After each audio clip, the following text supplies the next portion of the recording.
موبایل سکرین ته راغلی یم. کله مو چې خپل موبایل سکرین ته راغلی فیسبوک آی ډي مو خلاص کو. فیسبوک آی ډي د پاسه درې خطونه چې دی په هغې په پریس وکړئ. کله مو چې په آی ډي د پریس وکړو نو دلته لاندې آپشن ته سیټینګ اینډ پرایویسي چې دلته کوم لیکلی په دغه باندې به پریس وکړئ. کله مو چې په دې پریس وکړو نو دلته لاندې به راشي دوستانو. دلته یو آپشن دی سیلولر ډیټا لیکل شوی دی، د موبایل لوګو هم ورسره دی، په دغه باندې به پریس وکړئ. کله مو چې په دې پریس وکړو نو دوستانو دغه آپشن چې تاسو ته کوم ښکاري که نه مخکې نه مخکې ما سره څه شی دی دا آپشن ټیک مار شوی دی. نو تاسې هم دغه ستاسو به دا دې ځای کې نو تاسې به دلته راندې راشئ دغه به ټیک مار وکړئ د نیور آټو پلی ویډیوز. یعنې د دې مطلب دا دی چې تاسو څه ویډیوګانې چې ستاسو صفحې مخې ته راځي هغه خودسرانه نه پلی کېږي.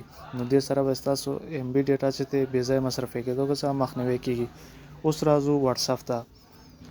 نو دوستانو زه خپل واتساپ ته راغلم. کله چې واتساپ ته راغلی نو د واتساپ د پاسه درې ټکي چې دی په دې درې ټکو باندې به کلیک وکړئ. لاندنی آپشن چې سیټینګ دی په سیټینګ ته لاړ شئ. کله مو چې سیټینګ ته لاړ شئ د چټ آپشن په باندې کلیک وکړئ. کله مو چټ ته راشئ نو دوستانو دلته یو آپشن دی پکې چې میډیا ویزیبیلیټي. ګورئ دوستانو ما سره مخکې نه مخکې دا بند دی. نو که چیرې دغه آپشن ته تاسو په واتساپ سیټینګ چټ سیټینګ کې آني نو ستاسو ډیټا چې کوم چې ګروپونو ته راځي او که کوم چټ کې راځي نو تاسو به دا ډیټا خپل سر ډاونلوډ کیږي او ستاسو ګیلري ته کته کیږي.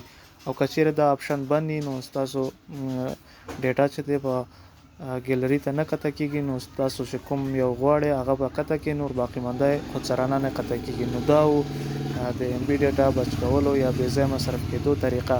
خدای دې وکړي چې ستاسو خوښ شوي. که ویډیو مو خوښ شوی نو ویډیو لایک کړئ او ملګرو سره شریک کړئ.